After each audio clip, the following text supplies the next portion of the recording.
Good morning students. तो आज की वीडियो में हम लोग कवर करेंगे हमारा next topic that is expenditure. ठीक है, तो एक्सपेंडिचर का मतलब क्या होता है? खर्चा करना, है ना।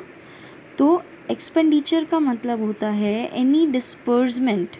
ठीक है, आपकी बुक्स में क्लैरिफाई नहीं था कि डिस्पर्समेंट का मतलब क्या होता है, इसलिए मैंने यहाँ पे स्टेट कर दिया है इस वीडियो में। डिस्पर्समेंट का मतलब क्या होता है? पेमेंट करना। ठीक है, तो अगर आप कोई भी पेमेंट करते हो कैश की या कोई भी ट्रांसफ़र करते हो प्रॉपर्टी की जिसकी वजह से एक्सपेंडिचर आप करते हो, फॉर एग्जांपल आपने कोई भी चीज़ खरीदी, ठीक है, और उस चीज़ में मैं बोलती हूँ असेट है कोई भी चीज़, ठीक है, तो वो ट्रांसफ़र ऑफ प्रॉपर्टी में आ जाएगी। अब देखो, जब आप कोई भी चीज़ खरीदोगे तभी तो आप सामने वाले को पैसा दोगे ना, अपनी जेब से पैसा दोगे, यानी कि आपने अपनी जेब से खर्चा किया, है ना। तो सेल में तो क्या होता है कि पैसा आता है तो आप रिसीव करते हो, तो वो चीज़ आपकी रिसिप्ट्स में चली जाती है। लेकिन जब आप परचेज़ करते हो कोई भी एसेट को, फॉर एग्ज़ाम्पल आपने एक बिल्डिंग खरीदी, आपने बिल्डिंग परचेज़ करी कितने रुपीज़ में? 10 लाख रुपीज़ में। 10 लाख रुपीज़ में तो बिल्डिंग तो आ गई लेकिन पैसे चले गए। एक्सपेंडिचर कितने का हुआ आपका? 10 लाख रुपीज़ का। तो इसको हम लोग क्या बोलेंगे? एक्सपेंडिचर। या सेम इसी तरीके से गुड्स एंड सर्विसेज में जो भी लगता है खर्चा, उसको भी हम लोग एक्सपेंडिचर में काउंट करते हैं, जो भी हम लोग परचेज़ करते हैं। ठीक है, नेक्स्ट आ जाता है एक्सपेंडिचर की 3 टाइप्स हैं। पहला है कैपिटल, एक है रेवेन्यू और एक है डेफर्ड रेवेन्यू एक्सपेंडिचर। इन दोनों को हम लोग अभी स्टडी करेंगे। डेफर्ड रेवेन्यू एक्सपेंडिचर के लिए मैं एक सेपरेट वीडियो बना दूँगी। ठीक है, तो कैपिटल एक्सपेंडिचर और रेवेन्यू एक्सपेंडिचर में क्या है कि कैपिटल एक्सपेंडिचर होता है मोटा जो खर्चा होता है ना हमारा, एक तरीके से मोटा खर्चा मीन्स लार्ज अमाउंट में जो होता है। ठीक है, तो यानी कि जो भी हम लोग एक्सपेंडिचर करते हैं फॉर एक्वायरिंग या for purchasing any of the fixed assets, उसको हम लोग क्या बोलते हैं? Capital expenditure. लेकिन अगर आप खर्चा कर रहे हो परचेज करने के लिए असेट को नहीं, किसको? गुड्स एंड सर्विसेज को, या कोई और अगर खर्चा है या फिर एनी अदर, तो उसके लिए हम लोग क्या यूज़ करते हैं?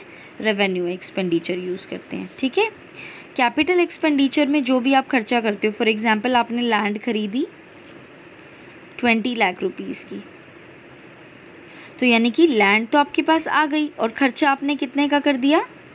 20 लाख रुपीज़ का। ठीक है, तो यानी कि आपकी इस 20 लाख रुपए देने से एक लैंड क्रिएट हो गई ना। ठीक है, अब आपकी विल में, अब आपकी वसीयत में एक और प्रॉपर्टी जुड़ गई, दैट इज़ लैंड। ठीक है, अब देखो लैंड तो सालों साल तक चलती है। अब इस लैंड पे तो आप बहुत सारी चीज़ें कर सकते हो सकता है आप लैंड पे फार्मिंग कर लो, या हो सकता है आप उस लैंड पे अपना घर बना लो, या हो सकता है आप उस लैंड पे एक तरीके से हॉस्टल बना लो, या उस लैंड पे कोई पीजी सिस्टम बना लो, या उस लैंड पे कोई घर बना करके उसको रेंट पे दे दो, है ना। तो इनकम बहुत सालों तक जनरेट होती है, तो इसका बेनिफिट रिसीव होता है सेवरल सालों तक जलती है लैंड, क्योंकि लैंड कभी भी डेप्रिशिएट नहीं होती, की वैल्यू कभी भी कम नहीं होती।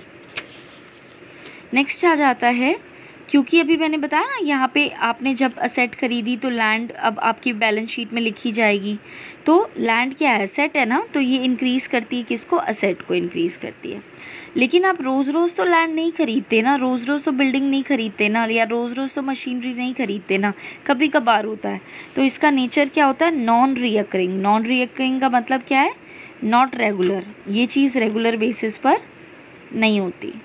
ठीक है, दूसरी बात, ये इंक्रीज़ करती है हमारी अर्निंग कैपेसिटी को। अर्निंग कैपेसिटी का मतलब क्या होता है? फॉर एग्जांपल आपने कोई भी मशीनरी खरीदी, तो जितनी अच्छी आपकी क्वालिटी की मशीनरी अगर आप खरीदोगे ना, उतना ज़्यादा से ज़्यादा आप माल को प्रोड्यूस कर पाओगे, है ना। तो यानी कि आपकी अर्निंग कैपेसिटी, और जितना माल प्रोड्यूस करोगे वो उतना ज़्यादा बिकेगा, जितना ज़्यादा बिकेगा उतना ज़्यादा इनकम जनरेशन होएगी, और ज़्यादा प्रोडक्शन होगा, तो ऑटोमेटिकली अर्निंग कैपेसिटी को और ज़्यादा इंक्रीज़ कर देता है। लेकिन ये ऐसा नहीं करता। दूसरी बात, क्योंकि ये लैंड की बात हो रही है, प्लांट, बिल्डिंग, ये सारी चीज़ें बैलेंस शीट में आती हैं। तो जो भी खर्चा कैपिटल एक्सपेंडिचर का होता है लैंड या बिल्डिंग या मशीनरी या प्लांट को खरीदने के लिए, उसको आप कहाँ पे रिकॉर्ड करते हो? बैलेंस शीट में। ठीक है, नेक्स्ट आ जाता है रेवेन्यू। इसका तो बेनिफिट सालों साल तक रिसीव होता है, सेवरल ईयर्स। तो रेवेन्यू का सिर्फ 1 साल तक का ही बेनिफिट रिसीव होता है। ठीक है, जैसे कि कोई भी चीज़ हो गई, जैसे रेंट वगैरह हो गई या कोई भी गुड्स एंड सर्विसेज हो गया। ठीक है, नेक्स्ट आ जाता है, ये आपका कभी कभार होता है, लेकिन रेवेन्यू एक्सपेंडिचर तो आपके डे टू डे बिजनेस के होते हैं ना। डे टू डे जो भी बिज़नेस में काम चलाऊ जो भी हो रहे हैं, बिज़नेस ऑपरेशन हो रहे हैं, तो बिज़नेस ऑपरेशन यानी कि बिज़नेस को करते वक्त जो भी खर्चा वगैरह लग रहा है तो वो इसी में ही तो आएगा रेवेन्यू में। तो यानी कि ये तो रेगुलर नेचर का होता है और ये नॉन रेगुलर नेचर का होता है। ये रिकरिंग होता है, ये नॉन रिकरिंग होता है। रिकरिंग मतलब रेगुलर, नॉन रिकरिंग मतलब नॉट रेगुलर। नेक्स्ट आ जाता है आपका, इसका एग्जांपल जैसे मैंने बताया आपको, परचेज़ ऑफ फिक्स्ड एसेट्स में purchase of land, building, plant, machinery. और इसके क्या क्या हो सकते हैं? जैसे सैलरी देना खर्चा है, हर महीने देनी पड़ती है। रेंट देना खर्चा है, हर महीने देना पड़ता है। इलेक्ट्रिसिटी बिल पे करना हर महीने पे करना पड़ता है। तो नॉर्मल खर्चा है जो कि आपको आए टाइम पे करना पड़ता है।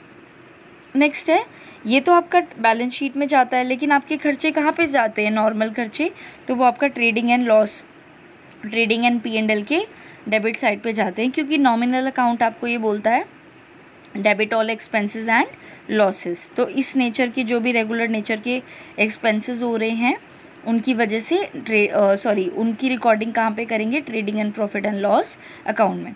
ये अर्निंग कैपेसिटी को इंक्रीज़ करती है, ये अर्निंग कैपेसिटी को इंक्रीज़ नहीं करती। ये असेट्स को इंक्रीज़ करती है, ये कोई असेट को इंक्रीज़ नहीं करती। ये रेगुलर नेचर की होती है, ये नॉट रेगुलर। बेनिफिट 1 साल तक का, बेनिफिट सेवरल ईयर्स तक के। Purchase of goods and services and other इधर आ जाएगा, परचेज ऑफ फिक्स्ड एसेट्स यहाँ पे आ जाएगा। इसको ट्रेडिंग एंड P&L अकाउंट में रिकॉर्ड करते हैं और इसको बैलेंस शीट में रिकॉर्ड करते हैं। तो ये है आपका कंप्लीट एक्सपेंडिचर वाला टॉपिक। और डेफर्ड रेवेन्यू के लिए एक सेपरेट वीडियो में मैं ये टॉपिक कवर अप कर दूँगी।